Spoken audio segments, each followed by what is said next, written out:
मंत्राच्या या भागात आपण जाणून घेणार आहे की मंत्रासाठी कुठल्या कुठल्या प्रकारच्या माळा वापरल्या जातात।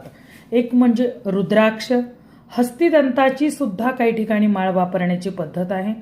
त्यानंतर तुळशीची माळ, स्फटिकाची माळ, प्रवाळ, हळद, रक्तचंदन, कमळगट्टा, जयंती फल अशा वेगवेगळ्या प्रकारच्या माळा वापरल्या जातात। त्याचप्रमाणे क्रिस्टलच्या माळा सुद्धा काही ग्रहांच्या जपासाठी वापरल्या जातात। आसन तुम्ही कुठलं कुठलं घेऊ शकता। कुशासन म्हणजेच तुम्हाला मी म्हणलं दर्भासन जे म्हणतात ते, लोकरीचं आसन हे सर्वोत्तम मानलं जातं।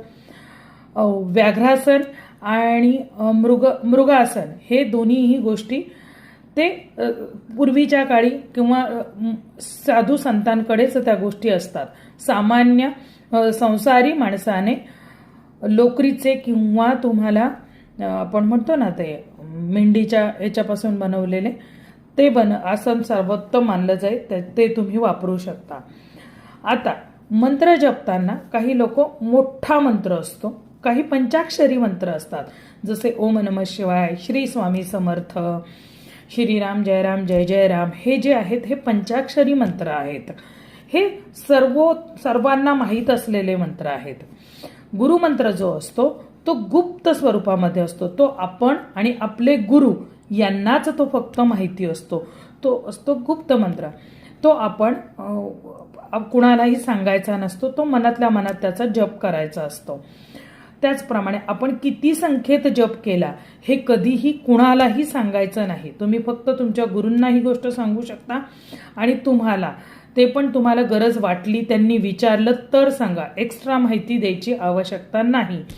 त्याचप्रमाणे काही मंत्र हे तांत्रिक असतात। आता तांत्रिक या शब्दाचा अर्थ नीट समजून घ्या। तंत्र म्हणजे टेक्निक, जसं नॅनो टेक्नॉलॉजी आली, नॅनो टेक्नॉलॉजीनी एखादी मोठी गोष्ट छोट्या स्वरूपामध्ये आणली म्हणजे ती जास्त काम करते, बरोबर, त्याला नॅनो टेक्नॉलॉजी असं म्हणतात। एक्झॅक्टली तेच मंत्रशास्त्र या फील्डमध्ये वापरलं जातं। तंत्र तांत्रिक म्हणजे टेक्निक वापरून एकाक्षरी बीजाक्षरी मंत्राने सुद्धा आपण जप करू शकतो आणि तो जप सुद्धा पण मात्र तो केवळ गुरु आज्ञेने करावा।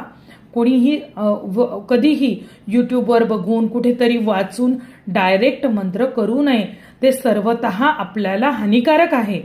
त्यामुळे असं काही करू नका, कोणी दिलं म्हणून करायचं नाही।